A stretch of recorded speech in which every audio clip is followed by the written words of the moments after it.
I am the lie. My name is Celene, and I am 66 years old.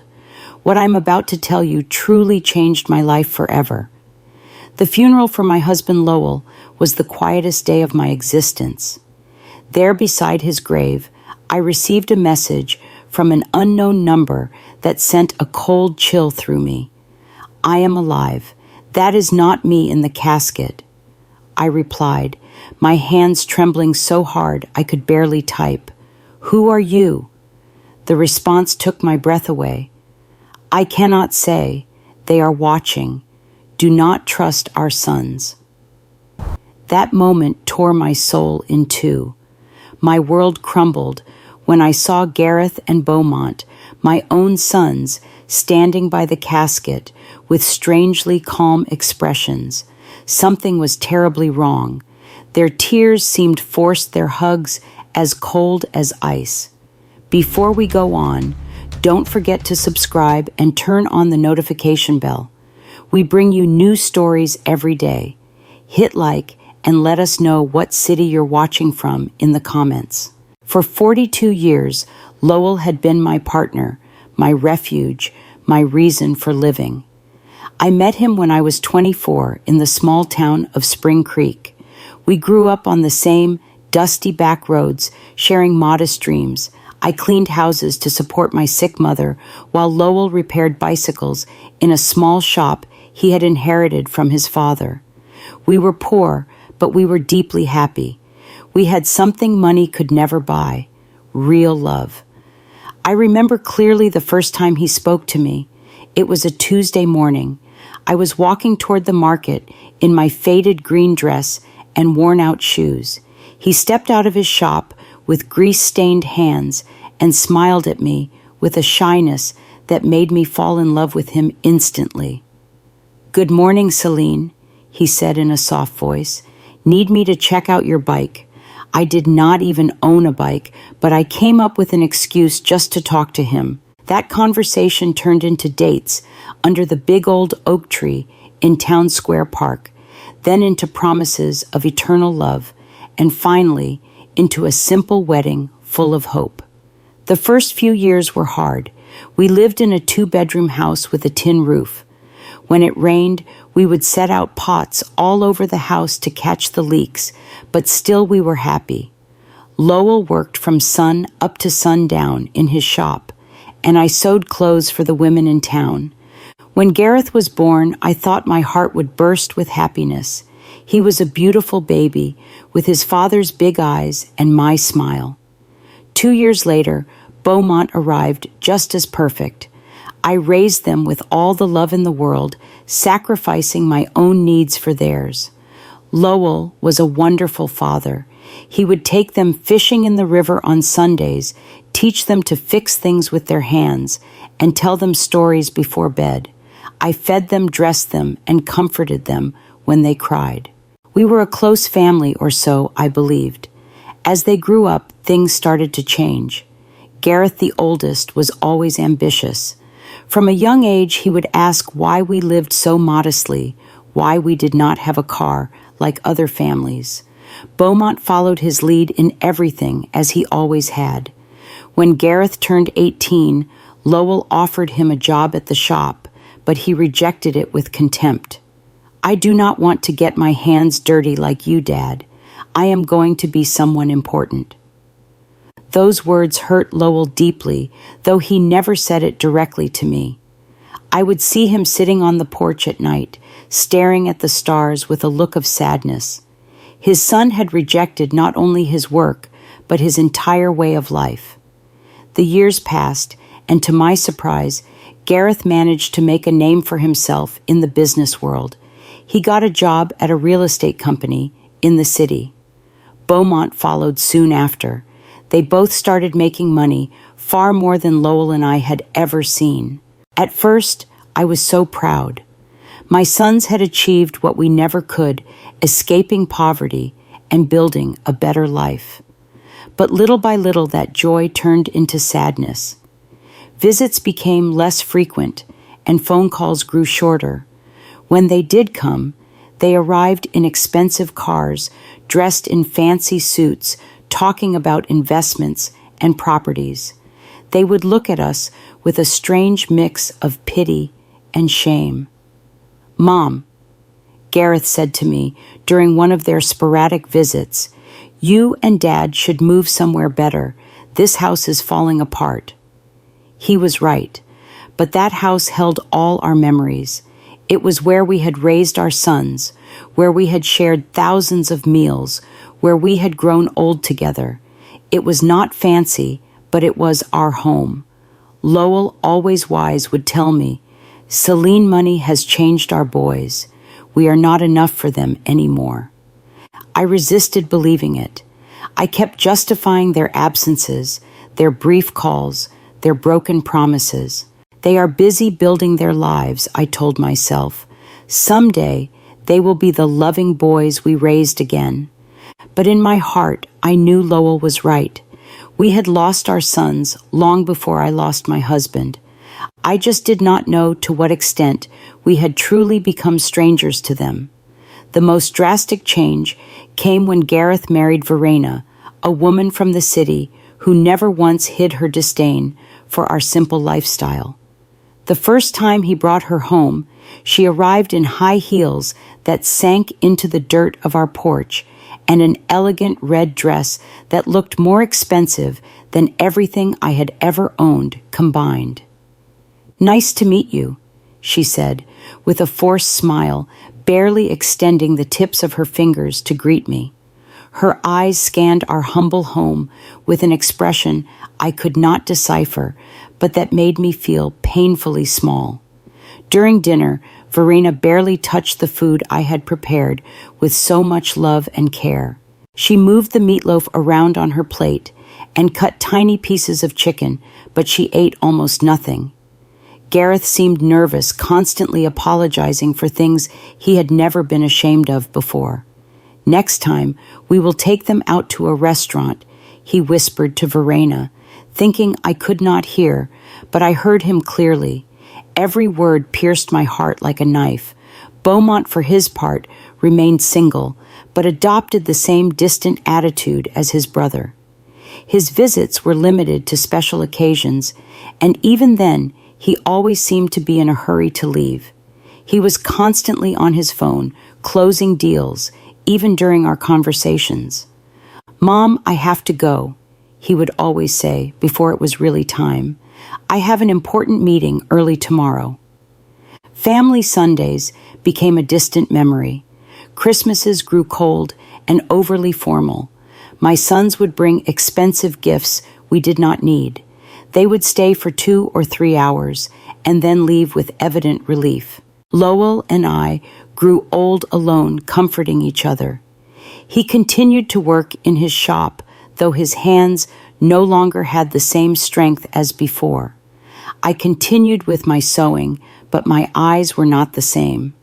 We made do with our small income, proud not to ask for anything from our so-called successful sons.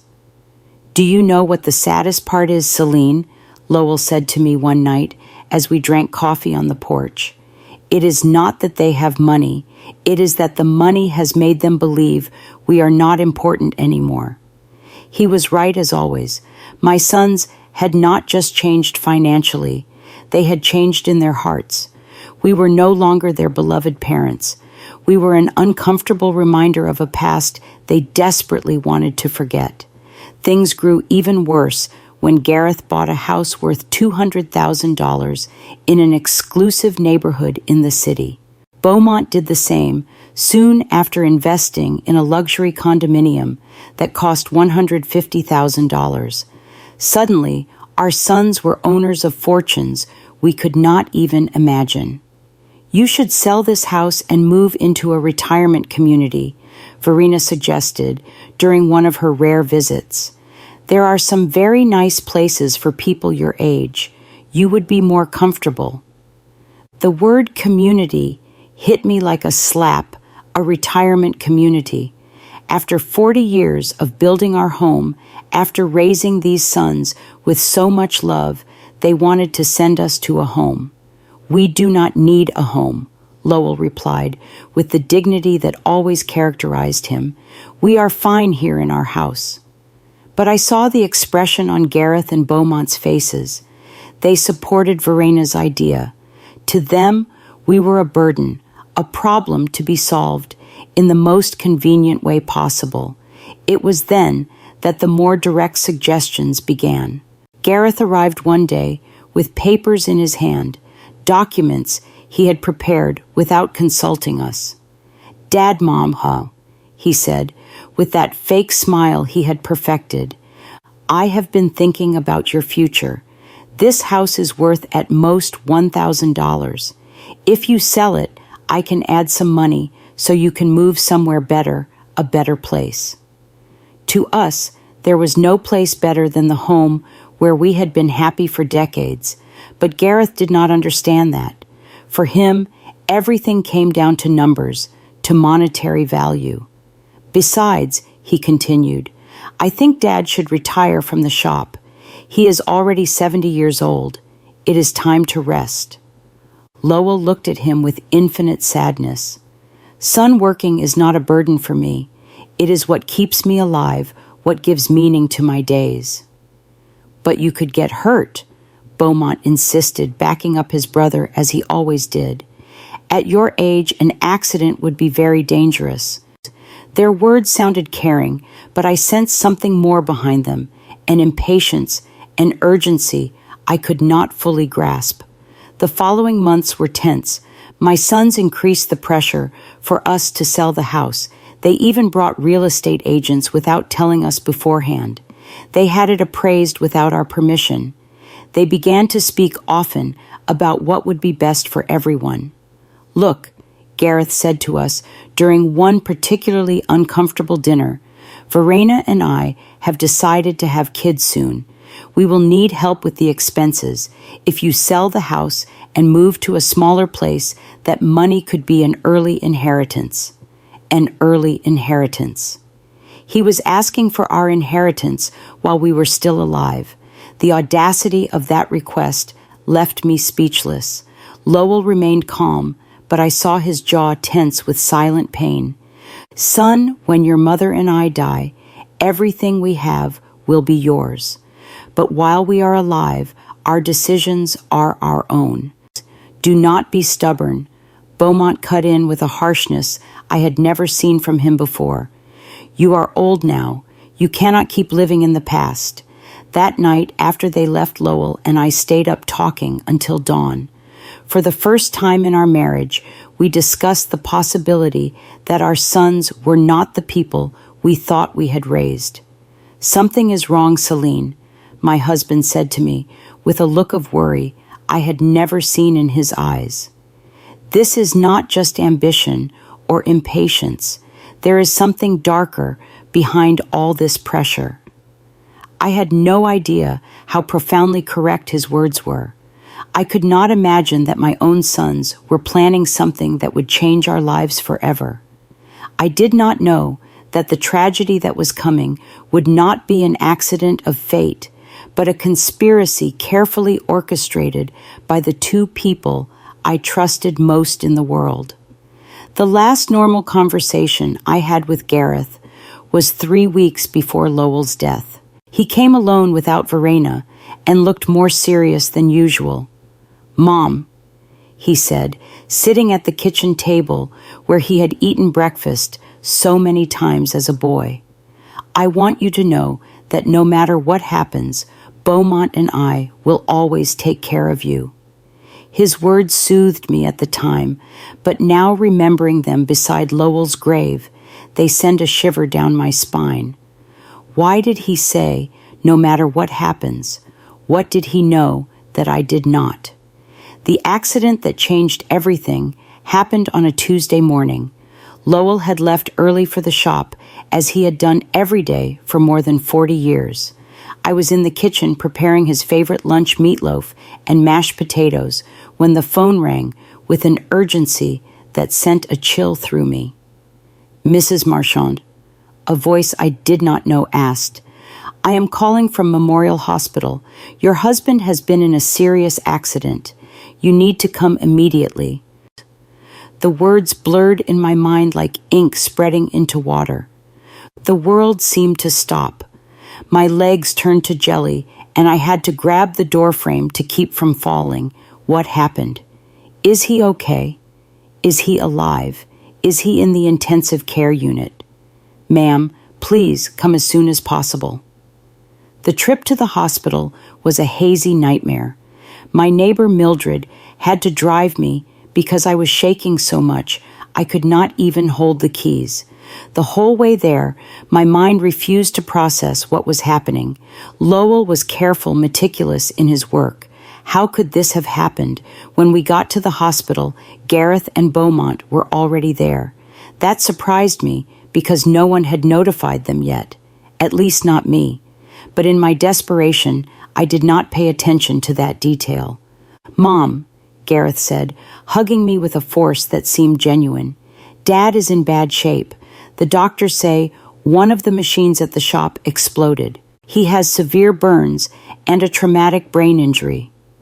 Beaumont's eyes were red, but something in his expression felt off. He seemed more nervous than sad, like someone waiting for important news rather than someone suffering for his father. "Can we see him?" I asked, desperate. "Only immediate family, one at a time, and for 5 minutes maximum," the nurse explained. When I entered that intensive care room, my heart sank completely.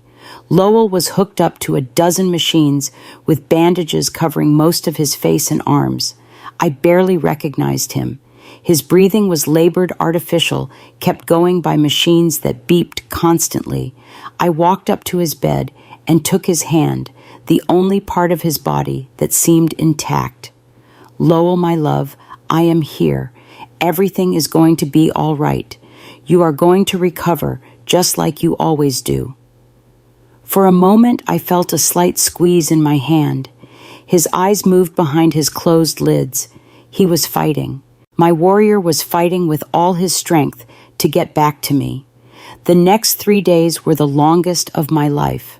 I practically lived at the hospital, sleeping in the uncomfortable chairs in the waiting room. Gareth and Beaumont took turns accompanying me, but they always seemed far more interested in talking to the doctors than in truly comforting their father. I overheard fragmented conversations that I could not fully understand at the time.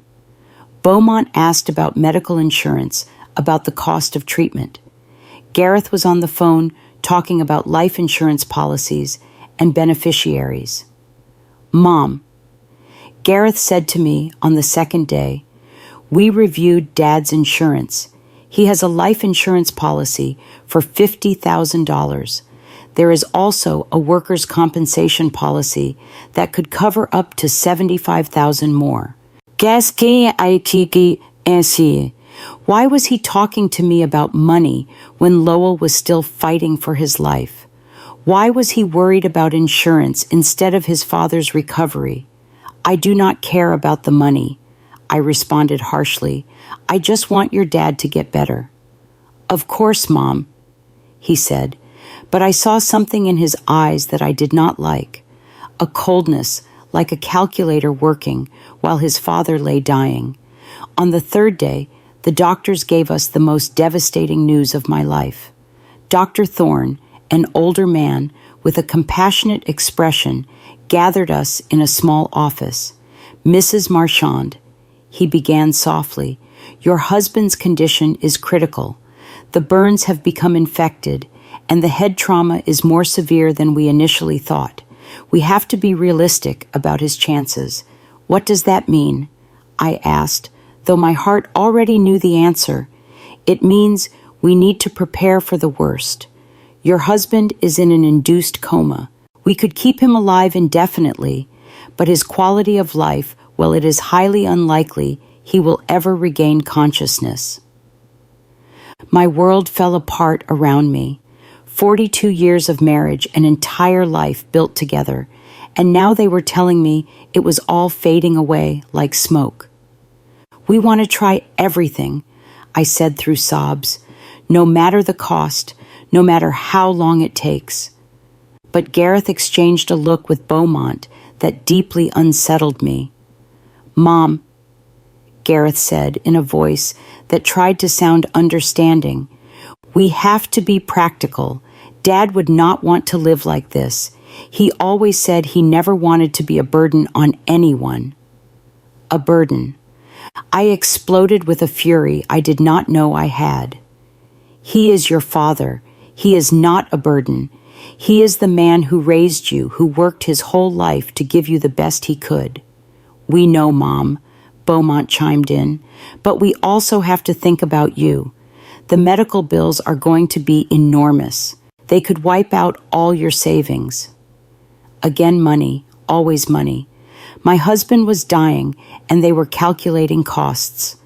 That night, alone in the hospital room, I took Lowell's hand and spoke to him as if he could hear me. "My love, I do not know what to do. The doctors say there is no hope, but I cannot let you go. I cannot imagine my life without you." It was then that something happened that still gives me goosebumps. His fingers moved slightly, squeezing mine with a force that was almost imperceptible. His lips moved as if he were trying to say something, but no sound came out. I called for the nurses, desperate. "He is reacting. He is trying to talk." But by the time they arrived, Lowell had returned to his previous state. The nurse checked the monitors and shook her head. "Sometimes there are involuntary muscle spasms, ma'am. It does not mean he is conscious." But I knew what I had felt. Lowell had tried to communicate with me. He had fought to tell me something important. 2 days later, in the early hours of Friday morning, the machine alarms went off. Lights flashed. Nurses rushed to Lowell's room. I was dozing in the hallway when the noise woke me up. "No, no, no!" I screamed, running toward the room. The doctors worked for 40 minutes trying to resuscitate him, but it was useless. At 4:37 in the morning, Lowell was officially declared dead. The pain I felt in that moment was physical, as if my heart had been ripped from my chest. I collapsed by his bed, hugging his still warm body, refusing to accept that he was gone forever. Gareth and Beaumont arrived at the hospital an hour after their father's death. They seemed prepared, almost as if they had been expecting the call. They brought papers, documents, and phone numbers for funeral homes. "We already talked to the Spring Creek Funeral Home," Gareth said to me while I was still crying inconsolably. "They can pick up the body this morning." "We also contacted the insurance," Beaumont added calmly. "The claim process is already underway." How could they be so efficient, so organized, so cold? Just an hour after losing their father, something was deeply wrong. But my grief was so intense that I could not think clearly. The funeral was scheduled for the following Monday. Gareth took care of all the arrangements without really consulting me. He chose the simplest casket, the shortest service, as if he wanted to get it all over with as quickly as possible. "It is what Dad would have wanted," he said when I complained about not being included in the decisions. "Something simple without a fuss." But Lowell deserved better than this indecent rush to bury him and forget. The day of the funeral arrived cloudy and cold, as if the sky itself were crying for Lowell. I wore my only black dress, the same one I had worn for my mother's funeral years ago. My hands were shaking so much that Mildred had to help me button the small buttons on the back. "Be strong, Celene," my dear friend whispered as she carefully combed my hair. "Lowell would want to see you strong," but I did not feel strong at all. I felt empty, like a shell without a soul. 42 years of marriage cannot be buried so easily.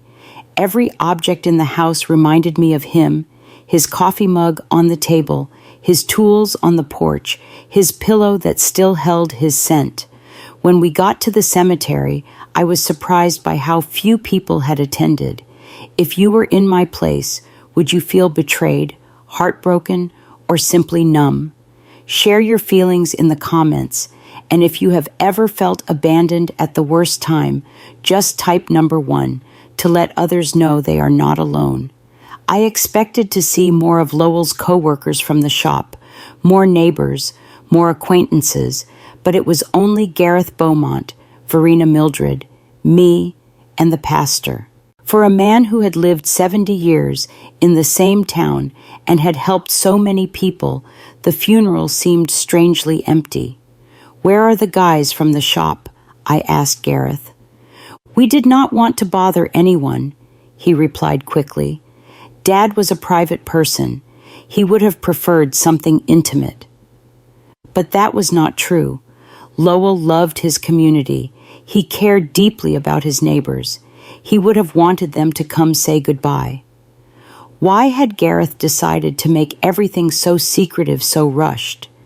During the service, I watched my sons with a strange emotional detachment. Gareth had a solemn expression, appropriate for the occasion, but his eyes constantly darted toward his watch. Beaumont seemed restless, as if he had more important things to do. Verena discreetly checked her phone behind her black veil. This was how they were saying goodbye to their father, with impatience and distractions. The pastor spoke about eternal life, about well-deserved rest, about reuniting with God.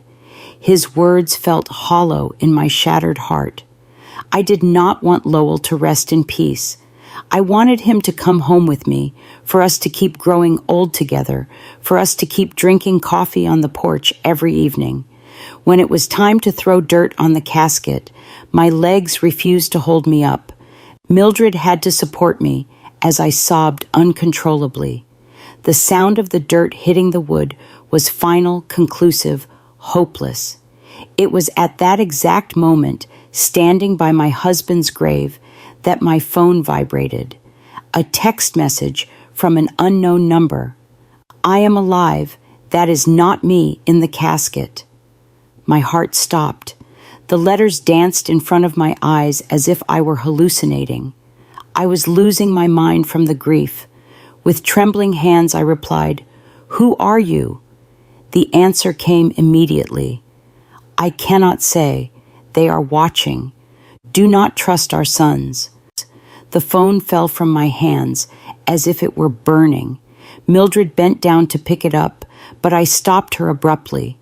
I could not let anyone else see those messages, not until I understood what was happening. "Are you okay, Mom?" Gareth asked, approaching with a worried expression. I stared at him, trying to find some hidden clue on his face. His eyes seemed sincere, but now every gesture, every word, every expression felt suspicious. "I am fine," I lied, putting the phone in my purse. "I just need to go home." On the way back, I could not get those messages out of my head. Was it possible that someone was playing a cruel joke at the worst moment of my life? Or was there really a possibility that Lowell was alive? But if he was alive, who had we buried? And if he was not alive, who knew enough details about our lives to write something so specific about our sons? That night alone in my house, which now felt like a tomb, I reviewed every detail of the last few days. Lowell's accident had been strange from the very beginning.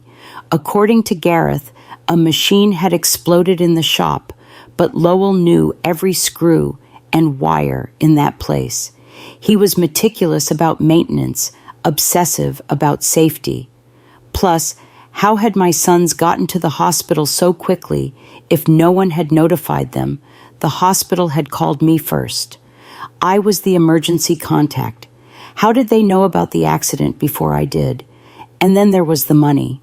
From day one, Gareth and Beaumont had talked about insurance policies and beneficiaries as if they had been waiting for this moment, preparing for it. I decided to check Lowell's papers. In his old wooden desk, he kept all his important documents in a metal box. Insurance policies, the deed to the house shop documents, everything was there. I found the $50,000 life insurance policy that Gareth had mentioned, But there was something I did not remember. The policy had been updated just 6 months earlier, increasing the coverage from 5,000 to 50,000. Why had Lowell increased his life insurance? He had never mentioned that change to me, and more importantly, who had suggested he do it. I kept looking and found something even more disturbing. A workers' compensation policy that I did not know about, purchased just 2 months before his death.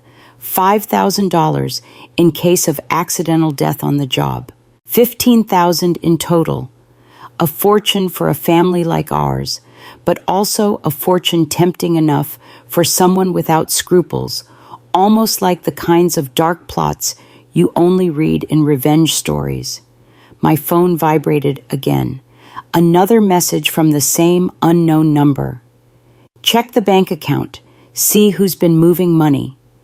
This time I did not hesitate. This person, whoever they were, knew too much to be a prankster. They knew about the insurance. They knew about my sons. They knew details that only someone very close to us could know. The next day I went to the bank where Lowell and I had kept our account for 30 years. Mrs. Eunice, the manager, who had known us forever, greeted me with sincere condolences. "Celene, I am so sorry about Lowell. He was a good man." "Thank you, Mrs. Eunice. I came to check our accounts. I need to understand our financial situation." She showed me the bank statements from the last 6 months. What I saw froze me. Over the past 3 months, large withdrawals had been made from our savings account. $1,000 in January, $3,000 in February, $4,000 in March. Money that I did not know had been moved. "Who authorized these withdrawals?" I asked, my voice trembling. "Your husband came in person," Mrs. Eunice explained.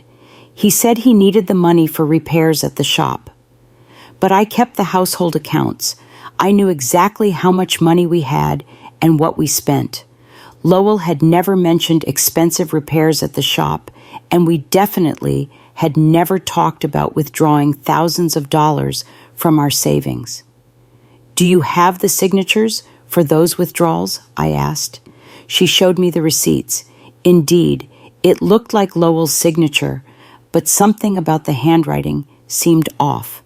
It was too shaky, too uncertain for his usually firm, clear script.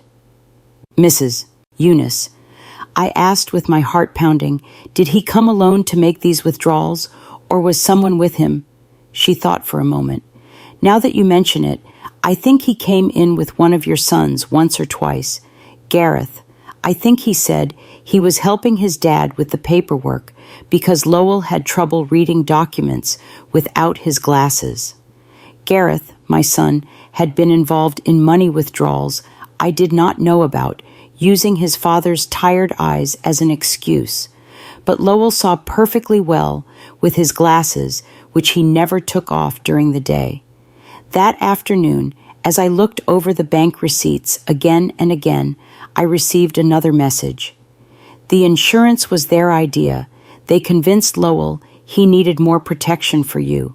It was a trap. I could no longer deny the evidence piling up in front of me. The mysteriously increased insurance policies, the unauthorized money withdrawals, Gareth's presence in transactions I knew nothing about. His suspicious efficiency in organizing the funeral, his coldness during his father's agony. But the question that terrified me was whether they had really planned Lowell's death, how they had done it, and who was sending me these messages. How did this person know so much about what had happened? The following days became a nightmare of doubt and suspicion. Every one of Gareth's smiles, every one of Beaumont's hugs, every word of condolence felt like a mask, hiding something sinister. But I needed more proof before I could accept a truth as horrible as the one taking shape in my mind. My phone kept receiving messages from the mysterious number. "Go to Lowell's shop. Look in his desk. There are things you did not see." I decided to go to the shop for the first time since the accident. Gareth had said a machine had exploded, but when I got there, I found something completely different from what I expected. The shop was strangely clean, far too clean to have been the scene of an explosion. There were no burn marks on the walls, no debris, no signs of the destruction that such a serious accident should have caused. "Where is the machine that exploded?" I asked out loud. I looked all over the shop and found every machine in its place working perfectly. The welder, the compressor, the electric saw, everything was intact. What then had been the cause of the so-called accident? In Lowell's desk, I found something that sent a chill through me. A note written in his handwriting, dated 3 days before his death. "Gareth insists I need more insurance. He says it is for Celene, but something does not feel right. I do not trust his intentions." Below that note was another.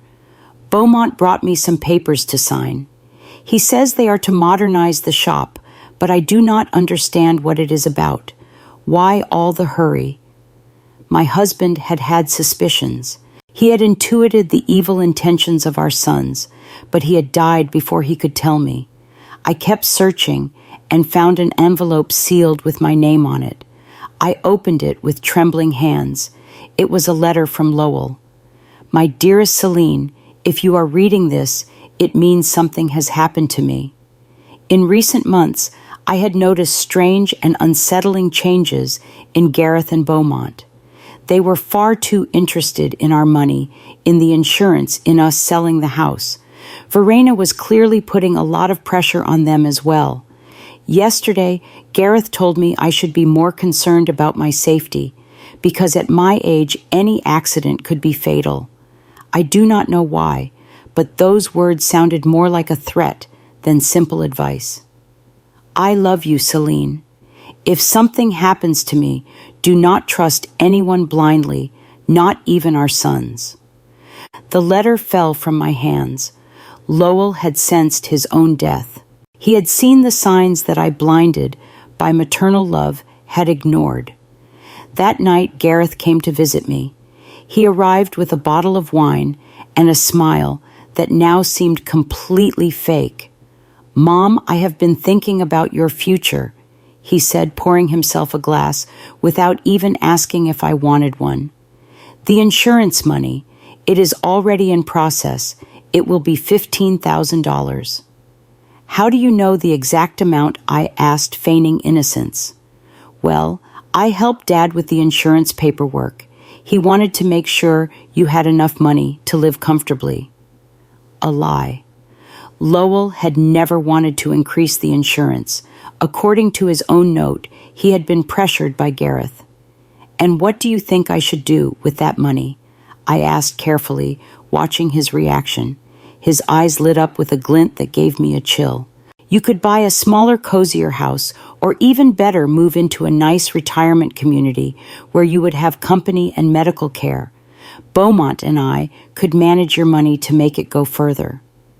Manage my money. "We just want to take care of you, Mom. At your age, it is easy to get scammed or make bad financial decisions. We know about investments, about business. We could triple that amount in a few years. Triple my money or make it disappear into their own pockets. Let me think about it," I said, trying to buy time. "Of course," Verena said with her fake sweetness, "but not too long, for your own good." After they left, I sat in my kitchen, shaking with rage and fear. My own sons, my flesh and blood, had not only murdered their father, but now they were planning to steal everything I had left. That night, my phone vibrated with a longer message than the others. "Tomorrow, go to the police station. Ask for the report on Lowell's accident. There are contradictions you need to know about." The next day, I went to the local police station. Sergeant Wade, who had known Lowell for years, greeted me kindly. "The report on your husband's accident," he asked with a confused expression. "What accident, Mrs. Marchand?" "From his shop when the machine exploded. The sergeant checked his files and shook his head. We do not have any report of an explosion at Lowell's shop here. In fact, we do not have any report of a work accident involving your husband. I felt the world sway under my feet. But my son said it was an accident at the shop. That is why he was in the hospital. Mrs. Marchand, your husband arrived at the hospital on Tuesday morning, but not from a work accident. According to the medical report I have here, he arrived unconscious with symptoms of poisoning. Poisoning. The doctors had found traces of methanol in his blood, a quantity sufficient to cause blindness, brain damage, and eventually death. The hospital should have informed me of this poisoning. It had not been an explosion. It had not been a work accident. Someone had deliberately poisoned my husband. Why did not anyone tell me this? I asked, my voice breaking apart. The immediate family who signed the hospital papers requested that the information be kept confidential to avoid unnecessary speculation. They said you were too emotionally fragile to handle the technical details. The immediate family. Gareth and Beaumont had hidden the true cause of Lowell's condition, invented the story of the explosion, and manipulated everyone, including me, to cover up a murder. Mrs. Marchand, the sergeant continued, if you suspect the circumstances of your husband's death, we could open a formal investigation. I had more than suspicions. I was certain that my own sons had murdered their father for money. That afternoon, Beaumont came home with a bouquet of flowers and the same fake smile as Gareth. How are you, Mom? You look tired. I am fine. I lied, observing his every gesture from a new perspective. I am just thinking about the future. That is good. Gareth and I have been talking. We think you should sell the house soon while it is fresh on the real estate market. Why the rush? I asked. Well, old houses lose value quickly, and you need liquidity, funeral expenses, pending medical bills. More lies. The funeral had been cheap, almost insultingly so, and there were no pending medical bills because the hospital insurance had covered them. Henry, I said, looking him directly in the eyes, you knew your dad did not die from a work accident. For a fraction of a second, I saw panic in his expression, but he recovered quickly. What are you talking about, Mom? I went to the police station. There is no report of an explosion at your dad's shop. This time the panic was more evident. Mom, you should not be doing things like that. They will confuse you. The grief is getting to you. The grief is getting to me, or you have been lying to me. He got up abruptly, spilling the coffee I had poured for him. I think you need to rest. We will talk when you are calmer. He left quickly, but not before making a phone call from the porch, although I could not hear the words. The tone was urgent, worried. That night, I received the most revealing message yet. They are coming together tomorrow. They are going to try to convince you that you are crazy, that grief is making you imagine things. Do not believe them, and do not take anything they offer you to eat or drink. The mysterious message's prediction came true exactly as it had warned. The next day, Gareth and Beaumont arrived together at my house, accompanied by Verena. They had expressions of exaggerated concern and a bag of pastries from the downtown bakery. Mom, we are so worried about you, Gareth began in a sugary voice. The neighbors have told us you have been acting strange. Mildred says you have been talking to yourself, that you are not eating well. Mildred had never said that. It was just another lie in their growing collection. Verena brought your favorite pastries, Beaumont added, pointing to the bag, and we made special coffee from that brand you like so much. I remembered the message's words. Do not take anything they offer you to eat or drink. It was possible that they were planning to poison me too, just as they had poisoned Lowell. Thank you, but I already had breakfast. I said, keeping my distance. But Mom, Verena insisted with a smile that did not reach her eyes, you need to eat properly. You have lost a lot of weight since Dad Lowell died. I am fine, I repeated firmly. Gareth exchanged a significant look with Beaumont. It was the same look they had shared at the hospital when the doctor gave us Lowell's prognosis. Mom, Gareth said, sitting closer to me, we want to talk to you about something important. Beaumont and I have been consulting with some doctors about your recent behavior. My behavior? Yes, the strange questions you have been asking, the visits to the police station, that obsession with irrelevant details about Dad. It is normal after such a great loss, but it can be dangerous if it is not treated. Beaumont nodded gravely. We spoke to Dr. Silas. He says it is common for older people to develop paranoia after losing a partner, especially women your age. Paranoia. They were accusing me of being crazy for uncovering their lies. I am not paranoid, I said with all the firmness I could muster. I am just asking questions I should have asked from the beginning. What questions? Gareth challenged me. Like why there is no police report for your father's supposed accident. Like why the shop is perfectly clean if there was an explosion. Like why you withdrew $5,000 from our account without telling me anything. The silence that followed was deafening. The three of them exchanged looks of thinly disguised panic. Mom, Beaumont finally said, those things have simple explanations. Dad withdrew that money for repairs he wanted to do in secret as a surprise for you. What surprise? He wanted to remodel the house. Gareth lied smoothly. He had hired some workers to fix the roof and paint the walls. He wanted it to be a surprise for your birthday. If that were true, where were the workers? Where were the materials? Why did no one in town know about this supposed remodeling? And about the police report, Gareth continued. Not all work accidents require a report, especially when they happen on private property. More lies. Sergeant Wade had been very clear, and as I listened to their twisted explanations, I realized this was no longer only my tragedy.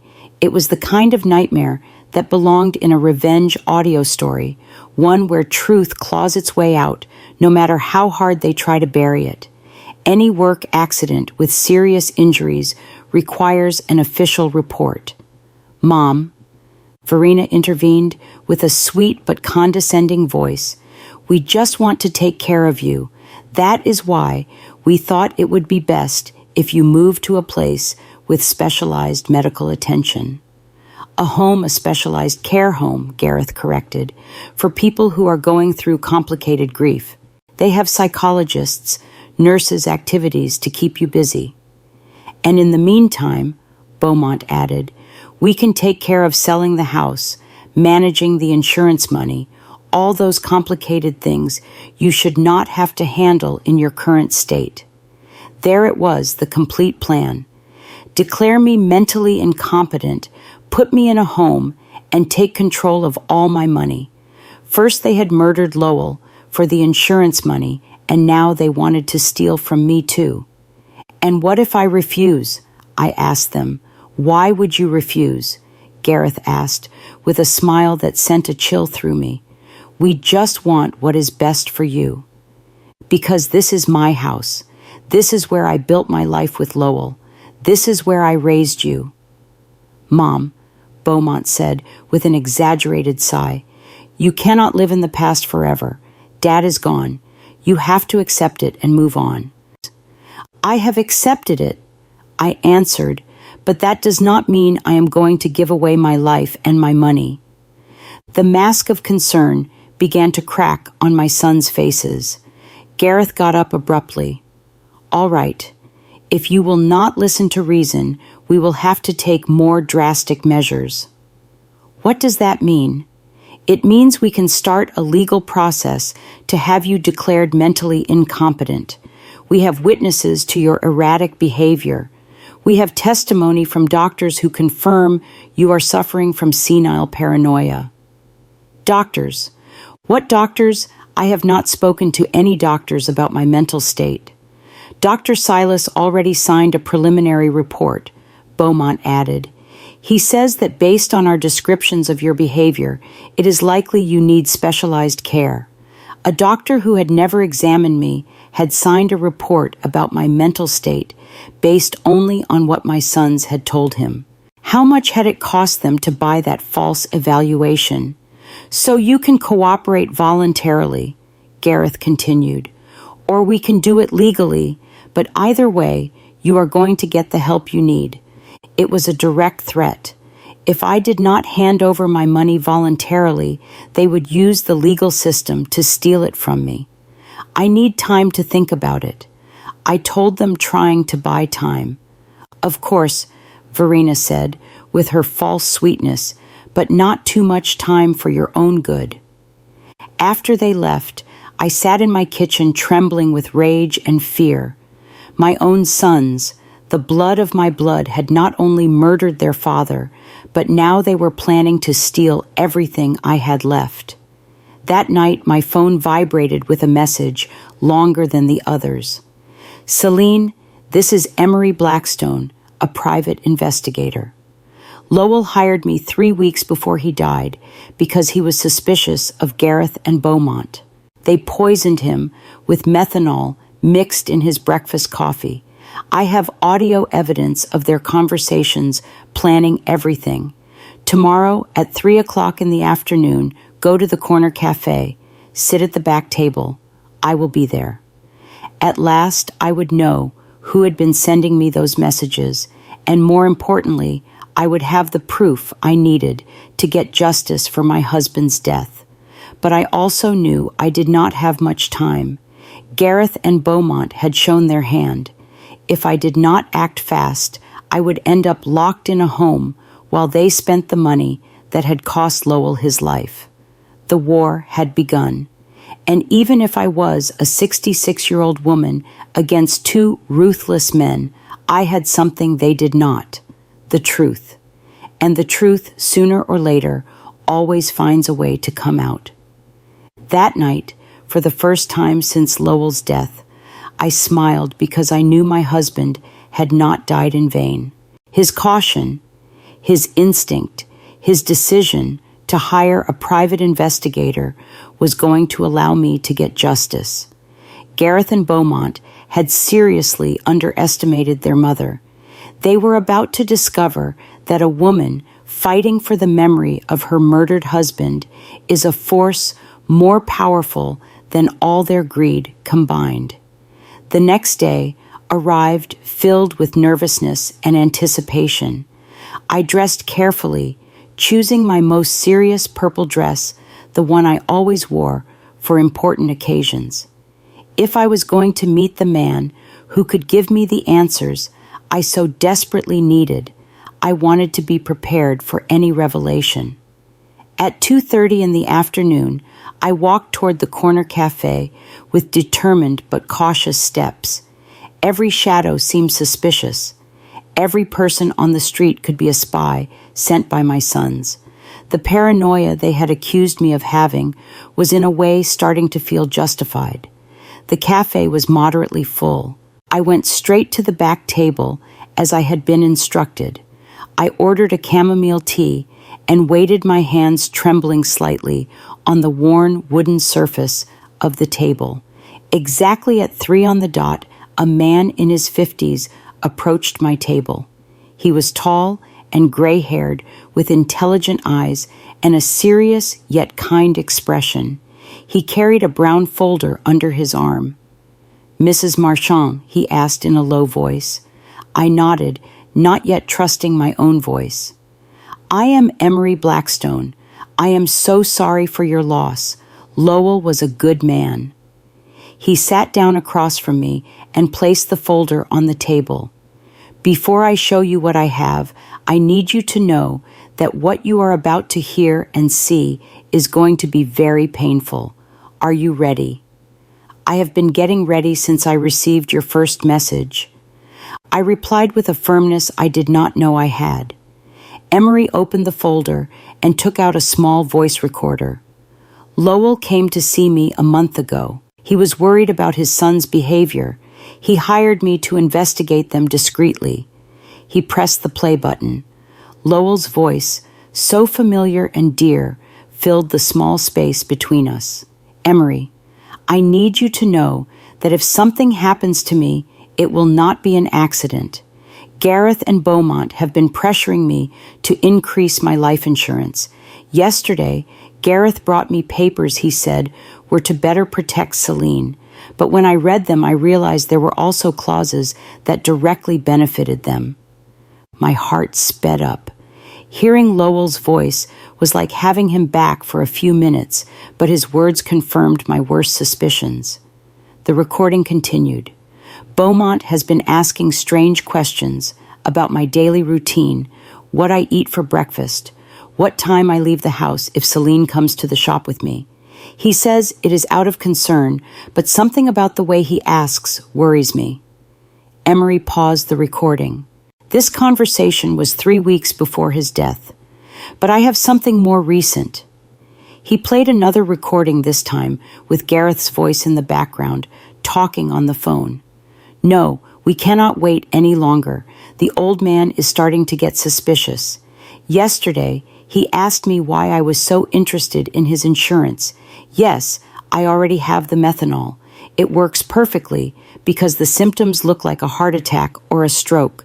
No, Mom will not be a problem. After Dad dies, she will be so devastated that we can do whatever we want with her. Tears began to roll down my cheeks. It was the voice of my son, my own son, coldly planning his father's murder. There is more, Emery said softly. This recording is from the day before Lowell's death. A new recording began. This time it was Beaumont talking to someone. Everything is ready. Tomorrow Gareth is going to put the methanol in Dad's coffee. We told him it was a special vitamin supplement a doctor recommended. The idiot is going to drink it without suspecting a thing. The symptoms, it will start with dizziness and confusion, then loss of sight, convulsions, and coma. The doctors will think it is a stroke or a heart attack. By the time they realize it is poisoning, it will already be too late. My world completely collapsed. Not only had they planned Lowell's murder, but they had executed it with a coldness that terrified me. How was it possible that my sons, the babies I had nursed, the boys I had comforted through their nightmares, were capable of something so monstrous? How did you get these recordings? I asked through my sobs. Lowell had asked me to put listening devices in your house, Emery explained. He was afraid, but he did not know exactly of what. We placed them on the home phone and in some other strategic spots. He took out a series of photographs from the folder. I also have this Gareth buying methanol at a hardware store 30 minutes from town.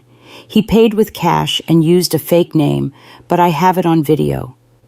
The photographs clearly showed Gareth leaving a hardware store with a small bottle in his hands. The date on the photos was 5 days before Lowell's death.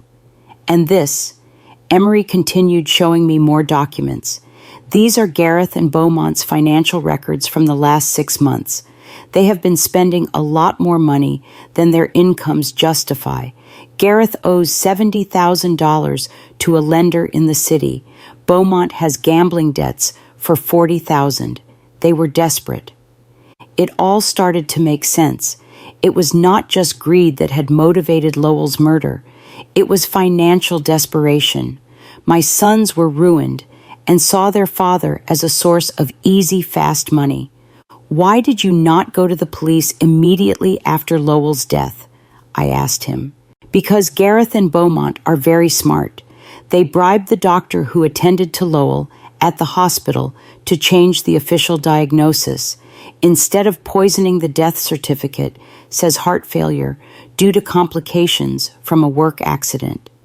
Without that medical evidence, my recordings might not have been enough for a conviction. But now we have all the evidence together, I said, feeling a mix of pain and determination. Exactly. And there is one more thing you need to know. My blood ran cold. What? Your sons were planning to kill you too. Emery played one last recording this time, with Gareth and Beaumont's voices together. Once we have Dad's insurance money, we need to get rid of Mom too, Gareth said. We cannot risk her getting suspicious or anyone else putting ideas in her head. How? Beaumont asked.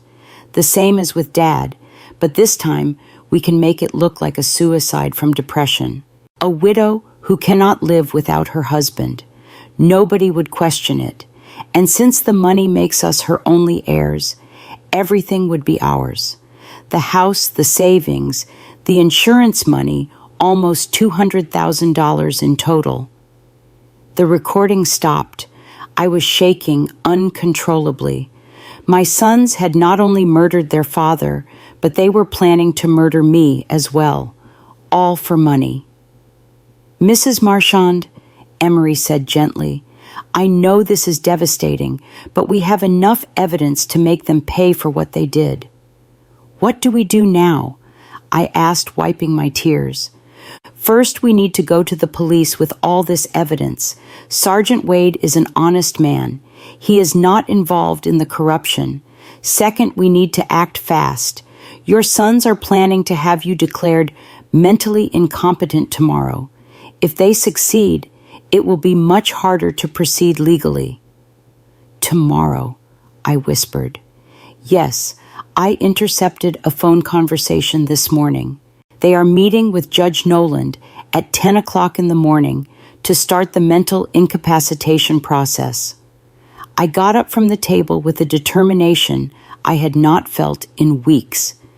Then we have to act tonight. Exactly, Emery confirmed. But first, there is one more thing I want to show you. He took one last photograph from the folder. In it, Lowell was leaving a medical clinic I did not recognize. 3 days before he died, your husband went to get a full medical exam at a clinic in the city. The results show that he was perfectly healthy. There were no signs of heart disease. His blood pressure was normal. Everything was perfect. This definitively proved that his death was caused by poisoning, not by natural health problems. That was the final piece of evidence we needed.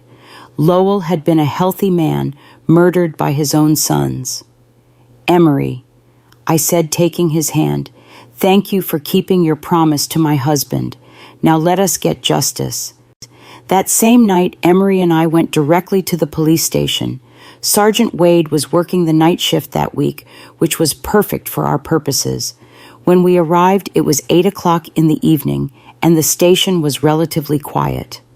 Sergeant Wade, I said in a firm voice, I need to file a formal complaint for the murder of my husband Lowell. The sergeant looked at me with surprise. Murder, Mrs. Marchand. The death certificate says he died from heart complications after a work accident. The death certificate is false, I replied, placing Emery's folder on his desk. My husband was deliberately poisoned with methanol by our own sons. For the next 2 hours, Emery and I presented all the evidence. The audio recordings, the photographs of Gareth buying methanol, the bank documents showing the unauthorized withdrawals, Lowell's medical results proving his perfect health, and finally, the recorded conversations where my sons confessed to both their father's murder and their plans to kill me. Sergeant Wade listened to each recording with an increasingly serious expression. When we finished, he leaned back in his chair and shook his head in disbelief. This is monstrous, he murmured. Are you sure you want to go through with this, Mrs. Marchand? Once we arrest your sons, there is no turning back. Sergeant, I replied with all the dignity I could muster. Those men murdered my husband in cold blood for money. They were planning to murder me too. They are no longer my sons. They are criminals who must pay for their crimes. We will need the medical examiner to exhume Lowell's body to confirm the presence of methanol, the sergeant explained. Are you prepared for that? Do whatever is necessary. I replied without hesitation. Sergeant Wade immediately called the district attorney. Despite the late hour, the seriousness of the case led the DA to come to the station personally. After reviewing all the evidence, he immediately authorized arrest warrants for Gareth and Beaumont. We will proceed at dawn, the DA explained to us. We need to make sure we have all the evidence secured before they can destroy any additional proof. Emery walked me home that night. Are you sure you will be okay alone? He asked with concern. I will be fine, I replied. After everything I have discovered, I am no longer afraid. I have justice on my side. I could not sleep that night. I stayed up sitting in the kitchen, looking at the photographs of Lowell we had on the walls. For the first time since his death, I did not feel only pain. I felt a strange mix of sadness and satisfaction, knowing that justice for his murder was coming soon. At 6 o'clock in the morning, my phone rang. It was Gareth. Mom, you need to come to Beaumont's house right away. Something terrible has happened. What happened? I asked, feigning concern. It is better if I explain it in person. Please come quickly. I knew it was a trap. After hearing the recordings the night before, I knew they were planning to move up their plans to get rid of me. But I also knew the police were already on their way to arrest them. I am on my way, I lied. Instead of going to Beaumont's house, I stayed in my kitchen waiting. At 7:30 in the morning, I saw from my window as several police cars headed toward my son's houses in different directions. My phone rang repeatedly for the next hour. First Gareth, then Beaumont, both with increasingly desperate voices asking where I was, but I did not answer any calls. At 9 in the morning, Sergeant Wade knocked firmly on my door.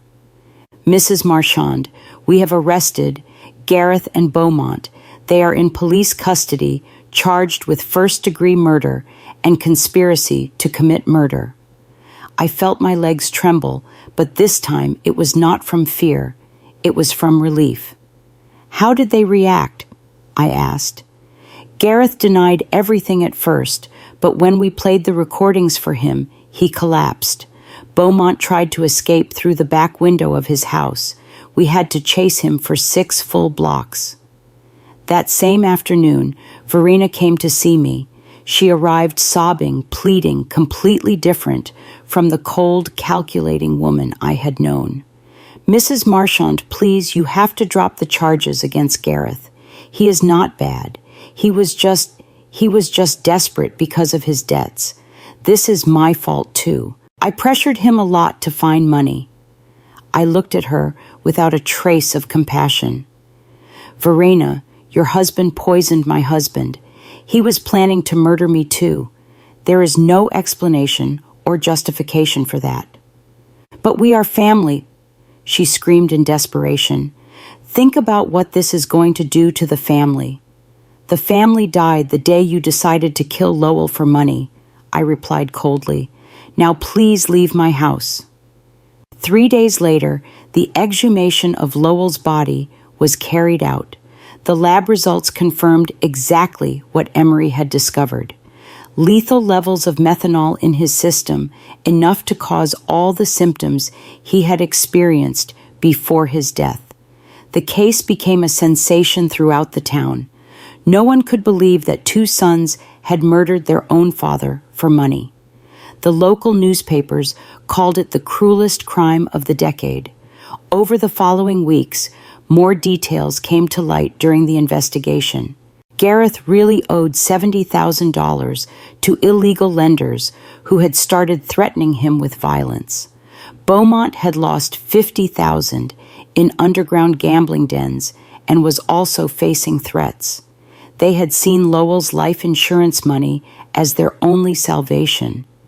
but their greed had led them to increase the policies so dramatically that it had aroused their own father's suspicion. We also discovered that the doctor who had falsified the death certificate had received $5,000 in cash from Gareth. He was also arrested for obstructing justice and falsifying official documents. Emery explained all the details of the plan Lowell had made with him. Your husband was smarter than his sons believed. He knew something bad was coming, but he did not know exactly what. He hired me not only to investigate Gareth and Beaumont, but also to protect you if something happened to him. Did he know they were going to kill him? I asked. Not exactly, Emery said, but he suspected his life was in danger. That is why we installed the recording devices. That is why we documented everything. He wanted to make sure that if something happened to him, the truth would come to light. My Lowell, even in his final days, had been protecting me. He had anticipated our son's betrayal and had taken steps to ensure that justice would prevail. The trial was scheduled to begin in 2 months. Both Gareth and Beaumont faced charges of first-degree murder, which in our state carried a sentence of 25 years to life. The day of the trial arrived after 2 months of intense legal preparation. The courtroom was completely full. Reporters from several regional newspapers had come to cover what was already known as the case of the killer sons. The whole town was there. Neighbors, former co-workers of Lowell, even people I barely knew, but who wanted to witness this historic moment of justice. I wore my best black dress, the same one I had worn for our wedding so many years ago, but which now represented mourning strength and dignity. Emery accompanied me, sitting by my side throughout the entire process. His steady presence gave me the courage I needed to face what would become the most difficult day of my entire life. Gareth and Beaumont entered the courtroom in handcuffs, dressed in orange prison jumpsuits. Seeing my sons like that broke my heart one more time, but I no longer felt pity for either of them. I only felt a deep, endless sadness for the moral death they had chosen long before they physically murdered their father. The prosecutor presented the case with devastating precision. One by one, the recordings were played for the court. The silence was absolute every time the voices of Gareth and Beaumont were heard coldly planning Lowell's murder, when the prosecutor played the recording where they plotted to kill me too. Several people in the audience gasped in horror. One elderly woman got up and left the courtroom crying softly into her coat. I could not blame her. It was difficult for anyone to process such cruelty. Ladies and gentlemen of the jury, the prosecutor said during his opening statement, this is not an ordinary case of family greed.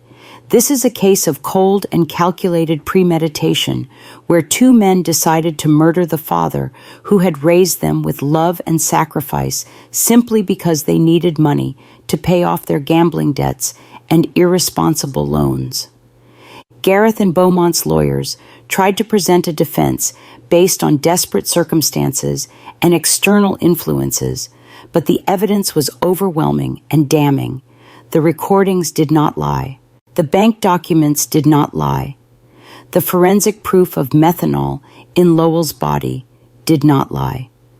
When it was my turn to testify, I walked to the stand with trembling legs, but with a clear and determined mind. I had been waiting for this moment for months. Mrs. Marchand, the prosecutor asked, can you tell us what your relationship was like with your sons before your husband's murder? I thought I had a good relationship with them, I replied, looking directly at Gareth and Beaumont. I raised them with love. I sacrificed everything for their well-being.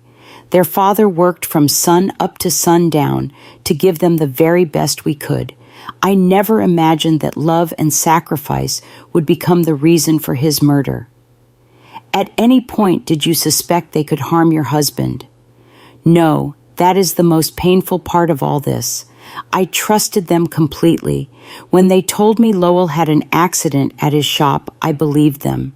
When they organized the funeral so quickly, I thought they were being efficient in their grief. I never imagined they were covering up a murder. Gareth lowered his head during my testimony. Beaumont looked at me defiantly, but I saw tears forming in his eyes. Too late for tears, too late for regret. The most dramatic moment of the trial came when the prosecutor decided to play the full recording of the conversation where they planned my own murder. Gareth's voice filled the courtroom. Once we have Dad's insurance money, we need to get rid of Mom too. We cannot risk her getting suspicious. A murmur of horror swept through the audience. Several people turned to look at me with expressions of disbelief and compassion. How did you feel when you heard this recording for the first time? The prosecutor asked me. I realized that I had lost my 2 sons long before I lost my husband. I replied, my voice cracking but still firm. The babies I nursed, the children I comforted in their nightmares, had died and been replaced by 2 strangers capable of any cruelty for money. The defense tried to cross-examine me, suggesting that perhaps I had misinterpreted my son's intentions, that maybe grief had made me exaggerate the evidence. But the recordings spoke for themselves.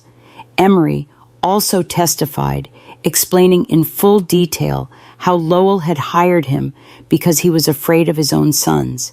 He described every single step of the investigation, every piece of evidence collected, every recorded moment that revealed the undeniable truth.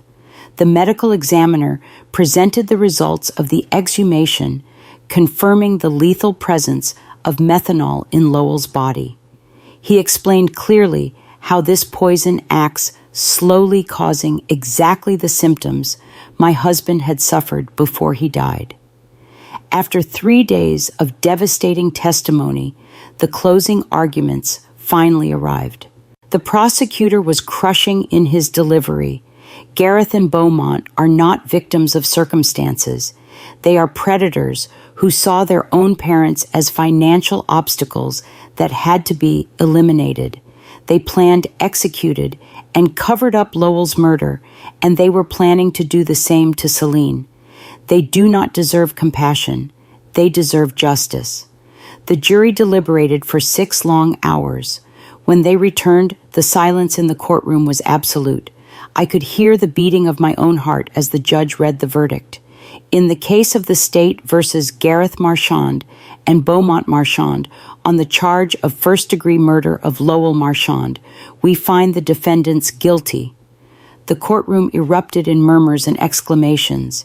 Gareth collapsed in his chair, finally comprehending the magnitude of what he had done. Beaumont remained rigid, staring straight ahead with no expression. On the charge of conspiracy to commit murder against Celene Marchand, we find the defendants guilty. The judge proceeded immediately to the sentencing.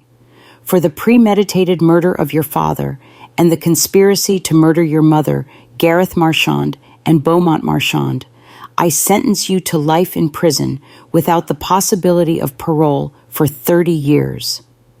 When I heard those words, I felt a gigantic weight lift from my shoulders. Justice. Finally, there was justice for Lowell. After the trial, many people came up to hug me and express their support. Mildred cried with me, not from sadness, but from relief. Celene Lowell can rest in peace now, she whispered to me. That night, I returned to my house, which now felt different. It was no longer only a place of pain and betrayal. It was my home again, the place where Lowell and I had been happy for 42 years. Emery came to visit me a week after the trial. How do you feel? He asked me. At peace, I answered honestly. For the first time since Lowell's death, I slept soundly. I knew he was resting because his death had not gone unpunished. And the money, the insurance. The savings, I donated the life insurance money to a foundation for victims of family crimes. That money was forever stained with blood.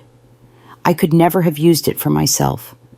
My personal savings are enough to live modestly for the rest of my days.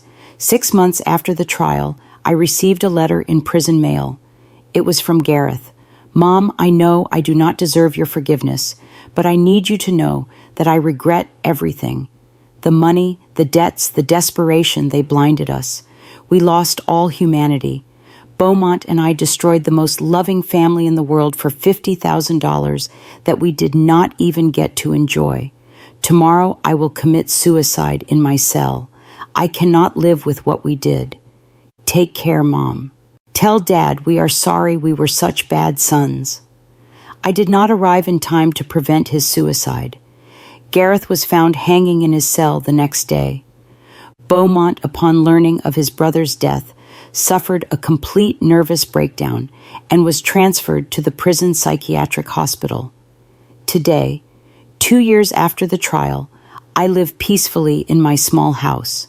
I have converted Lowell's shop into a garden where I grow flowers to take to his grave every Sunday. Emery has become a close friend, visiting me regularly to make sure I am doing well. Sometimes the neighbors ask me if I miss my sons. The answer is complicated. I miss the children they once were. But those children had died long before Lowell did. The men they became were not my sons. They were strangers who shared my blood, but not my heart.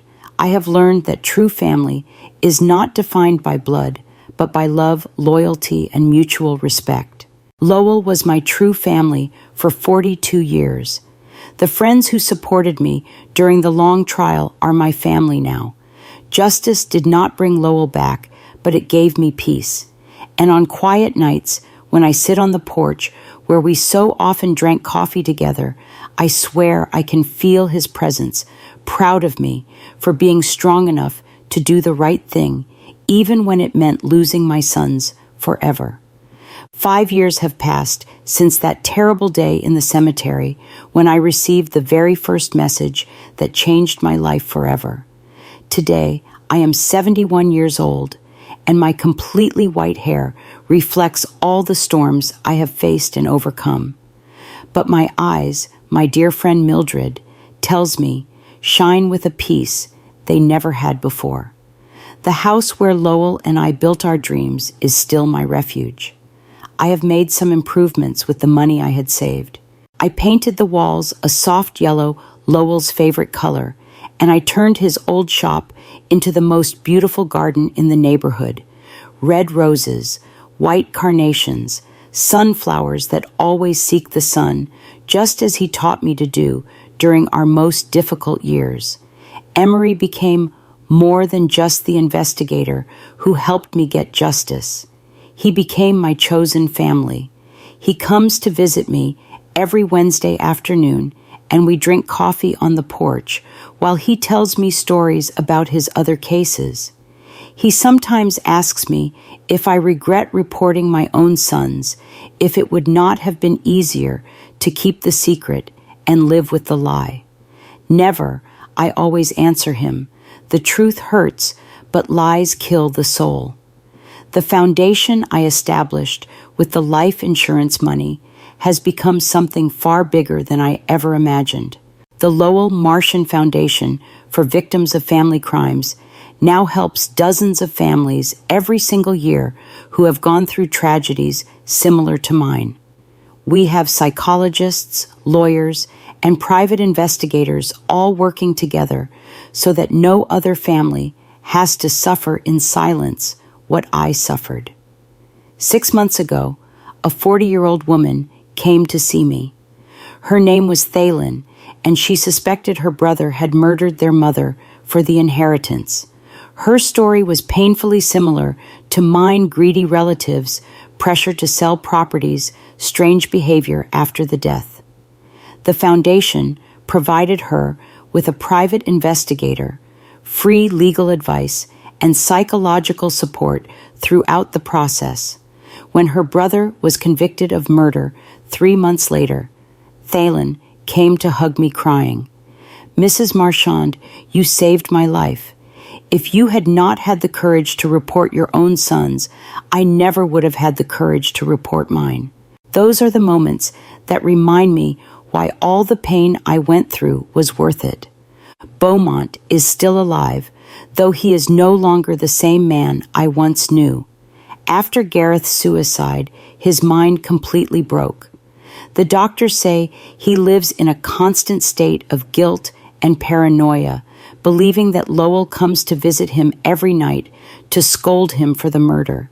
He has tried to commit suicide 3 times, but the prison guards keep him under constant surveillance. I receive letters from him occasionally. They are incoherent, full of desperate apologies and pleas for forgiveness.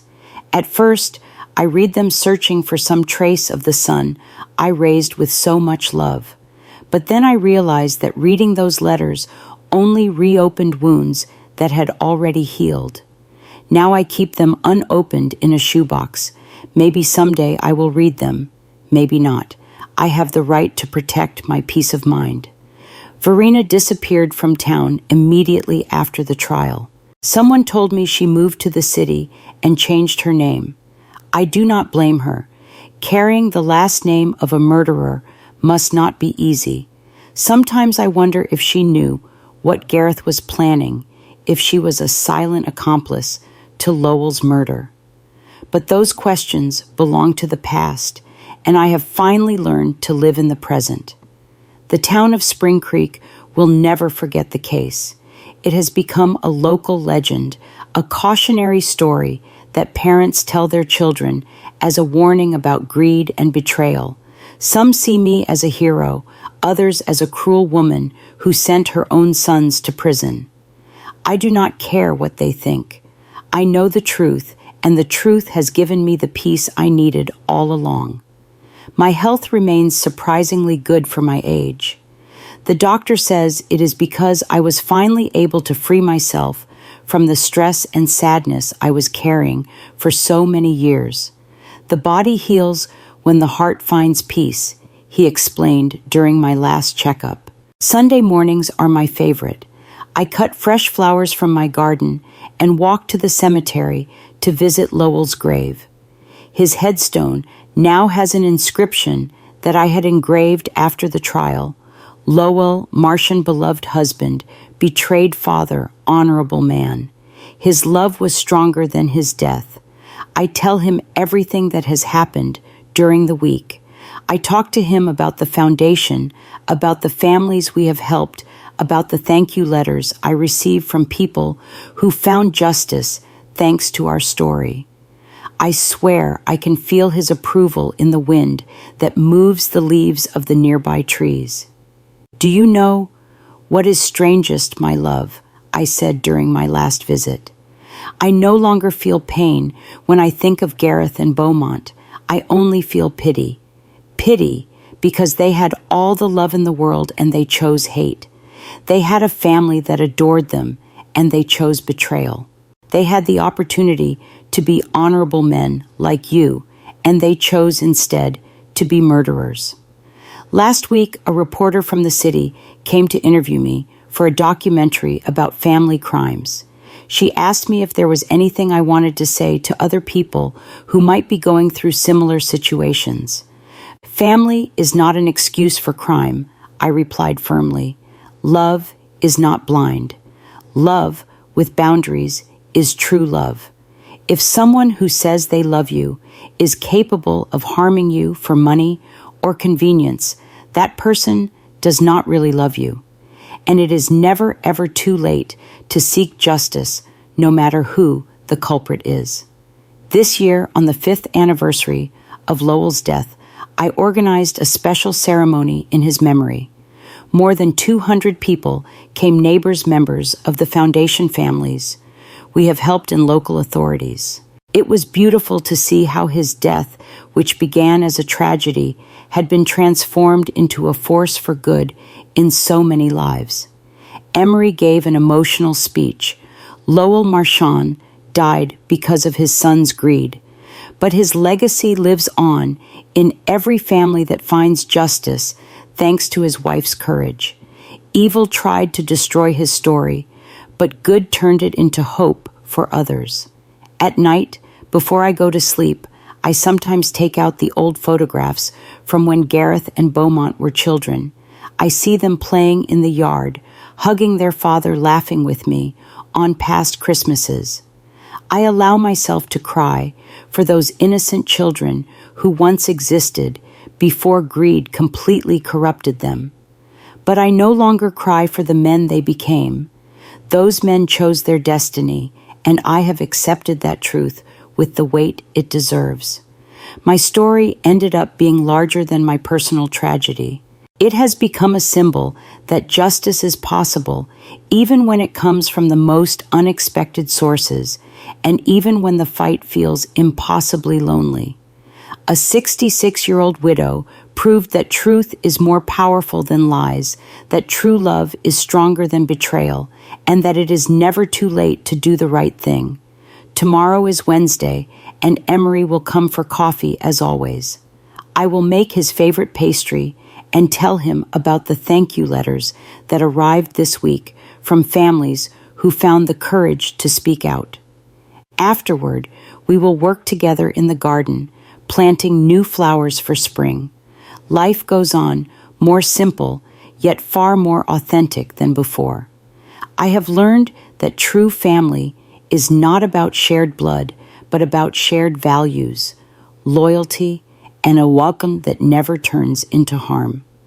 Lowell, wherever you are, I hope you know that I kept the promise I made to you by your grave that terrible day. I found the truth. I sought justice, and I turned our pain into hope for others. Your death was not in vain, my love. This journey taught me that even the darkest betrayal can be confronted, and even the deepest wound can in time become a source of strength.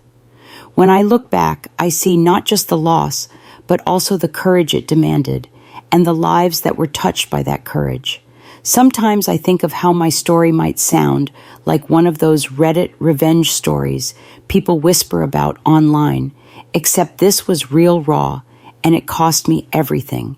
Yet in that cost, I also found meaning. If you were in my place, what would you have done?